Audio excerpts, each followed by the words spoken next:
They say the quiet ones are the most dangerous. I never believed that, until I became one. My name is Claire. I was married to Daniel for 12 years. 12. Not a fairy tale. Not a nightmare. Just long enough to forget what I used to sound like, before I started walking on eggshells. Daniel came from the kind of family where image mattered more than honesty, where everyone smiled through tight teeth, and silence was the unspoken family recipe. His younger sister, Sabrina, ran the show. She was the kind of woman who could throw a party, ruin your life, and still have you thank her for the invite. For years, I tried to be included, bringing the right wine, laughing at the wrong jokes, offering to help, only to be told, oh no, Claire, we've got it. Translation, you're not one of us. You're barely tolerated. But I smiled. Every year, every dinner, every picture-perfect celebration, where I was cropped at the edge of the frame, until one message finally taught me where I stood. It came 3 days before Daniel's mother's birthday dinner. A text from Sabrina. Simple, casual. Hey Claire, just a heads up. This year we're keeping it family only. No offense, but it's probably better if you sit this one out. No emojis, no punctuation. Just clean, sharp steel. I stared at the screen. I didn't reply. Didn't forward it to Daniel. Didn't cry. Didn't scream. I just watched the light on my phone fade to black, and for the first time in a long time, I heard myself breathe. Not shallow, but deep, like someone coming up from underwater. That same night, Daniel came home late. He kissed my cheek, without looking at me, said something about tight schedule this week, and Sabrina handling the dinner stuff. I asked him, softly, did you want me there? He didn't even pause. It's just family this time. Claire, you understand, right? I nodded, then turned away, so he wouldn't see the look in my eyes. It wasn't pain. It was something quieter, colder. I'd been dismissed, erased, and no one had expected me to notice, but I did. I noticed everything. And this time, I wasn't going to pretend I didn't.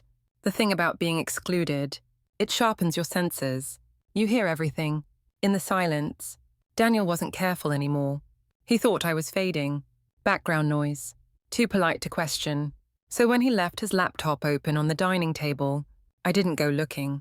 But I did notice. An email. Subject line. Draft for dinner announcement. I clicked. There it was. A speech. Neat. Practiced. Cold. Claire and I have mutually decided to part ways. We remain respectful of one another and ask for privacy. I stopped reading. Mutually. He had never mentioned divorce. Never hinted. Never fought. He was planning to announce it. Over roast chicken. And a glass of red. And I wasn't invited. Not because I didn't belong, but because I was the last to know, or so he thought. That's when I stopped waiting, stopped hoping, and started collecting screenshots, call logs, receipts from business trips that didn't match his calendar. One file led to another, one message to one name, Natalie. The coworker. I'd met her once. High ponytail, shiny teeth, hands too familiar with my husband's arm. They had been careful, but not careful enough. Venmo payments, labeled dog food. For a woman who didn't own a pet. Hotel bookings under his name. 2 cities away. On strategy weekends. I didn't cry. Didn't confront. Instead, I opened a blank document. Titled it, Truth for the Dinner Table. Chantal. I bought cream-colored envelopes. Nothing dramatic. Just soft. Elegant. I handwrote each name. Daniel's parents. His uncle. Even Sabrina. Inside, I placed a short letter. No one likes surprises over dinner, so here's one in advance. Claire. And with it, printed screenshots. Time-stamped. Undeniable. I mailed them 2 days before the dinner. Tracked delivery. Each one arrived. The morning of. I didn't wait for phone calls. Didn't check messages. I lit a candle. Made tea. And watched the clock. At 6:42 p.m., I received a single text. From Daniel. Did you do this? Tom. I stared at the screen. Typed back. I did nothing.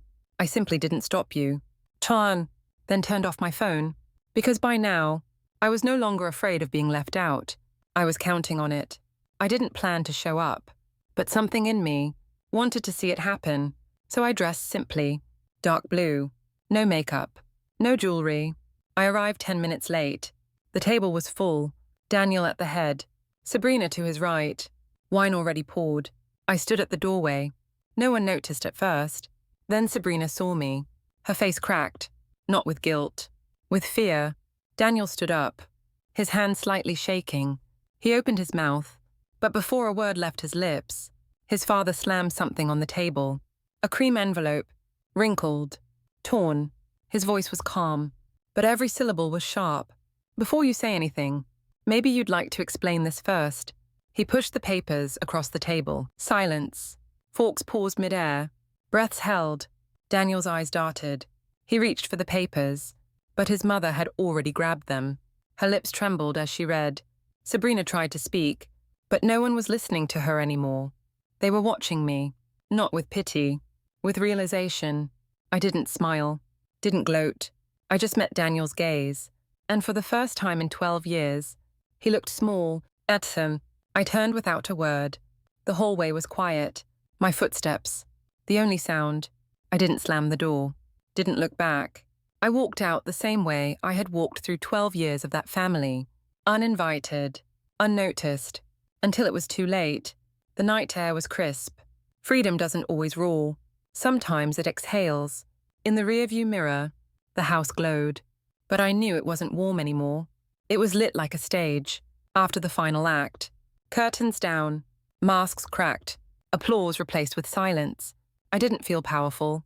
I didn't feel victorious. I felt clear. For the first time in years, my name wasn't being discussed behind a door. It was heard, and not because I shouted, but because I finally stopped pretending. That's all revenge ever really is. Refusing to let someone else write your ending. Daniel tried to reach me. Messages, calls. A letter slid under my door. I read none of them, because he didn't reach out when it mattered. When Sabrina whispered me out of existence, when he rehearsed speeches instead of confessions. Now, it was his turn to sit with silence. One day, I received a message from his mother. Short, sincere. I'm sorry. We didn't know. We should have asked. You deserve better. I read that one and smiled, because she was right. They didn't know, but they never asked. They just assumed I was small, weak, replaceable. Turns out, the quietest person in the room was the only one who remembered how to listen. To themselves, to truth, and eventually, so did everyone else. I started writing, not a blog, not a book, just letters, to myself, to the woman I used to be, to every Claire out there who's ever been asked to sit this one out. I didn't want pity or attention. I just wanted truth to live somewhere, other than the back of my throat.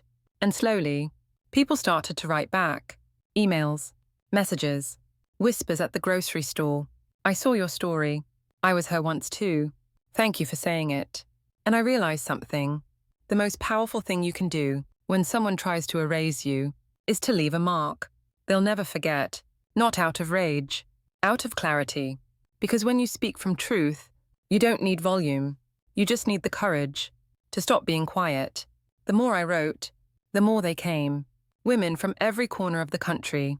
Teachers, nurses, mothers, daughters, each with their own version of silence. My sister-in-law did the same. My husband said it was mutual, too. I wish I had done what you did.